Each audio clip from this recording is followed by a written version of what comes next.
آج کا سوال بہت زیادہ امپورٹنٹ ہے۔ سوال یہ پوچھا گیا ہے کہ جسے قرآن کریم فرقان حمید پڑھنا نہیں آتا تو کیا وہ قرآن کریم کھول کر اس کی لائنوں پر انگلی رکھ کر بسم اللہ الرحمن الرحیم پڑھ سکتا ہے؟ تو دیکھیں، اس کا جواب یہ ہے کہ جسے قرآن کریم درست طریقے سے پڑھنا نہیں آتا تو اسے چاہیے کہ قرآن کریم کو پڑھنا سیکھے، اور اس کو سیکھنے میں جتنی بھی اسے مشکلات پیش آئیں گی تو اللہ تبارک و تعالیٰ اسے دوہرا اجر عطا فرمائے گا، ڈبل اجر عطا فرمائے گا۔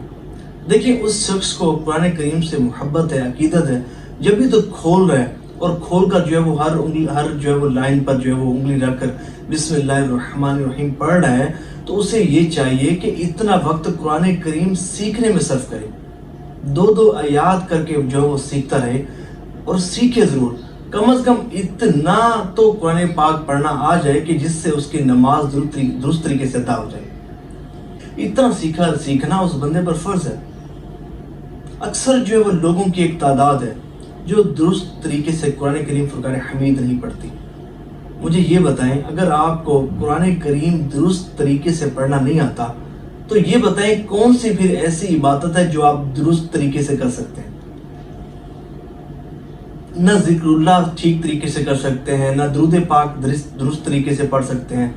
نہ ہی تلاوت قرآن کریم کر سکتے ہیں۔ اللہ توفیق دے، حج کے لیے یا عمرے پر جائیں، عمرے کے لیے جائیں تو وہاں کیسے عبادات کریں گے؟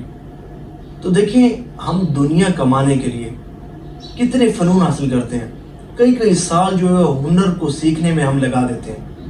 لیکن اللہ پاک کا پاک کلام قرآن کریم سیکھنے کی ہمیں توفیق نہیں ملتی۔ اگر بروز قیامت ہم سے یہ سوال ہو گیا کہ دنیا کمانے کے لیے تو نے بڑی مشقتیں کی تھی، بڑی محنتیں کی تھی، اور ہمارا پاک کلام کے جس کو سیکھنا تیرے لیے بہت زیادہ ضروری تھا، کہ عبادات کے لیے اس کا سیکھنا بہت ضروری تھا، تو نے اس کو تو سیکھا نہیں، تو ہم کیا جواب دیں گے؟ تو دیکھیں، ہماری جہاں مصروفیات بہت زیادہ اور ہوں گی، ان کے لیے تو وقت نکالتے ہیں نا، تو ہمیں چاہیے کہ قرآن کریم فرقان حمید سیکھنے کے لیے بھی تھوڑا وقت نکالیں، بھلے 20 منٹ سے نکالیں، آدھا گھنٹہ نکالیں، لیکن نکالیں ضرور، اور کسی اچھے قاری کے پاس جو ہے وہ جا کر درست طریقے سے قرآن کریم پڑھنا سیکھیں۔ اللہ نے چاہا تو دونوں جہاں میں اس کی آپ کو برکتیں ملیں گی۔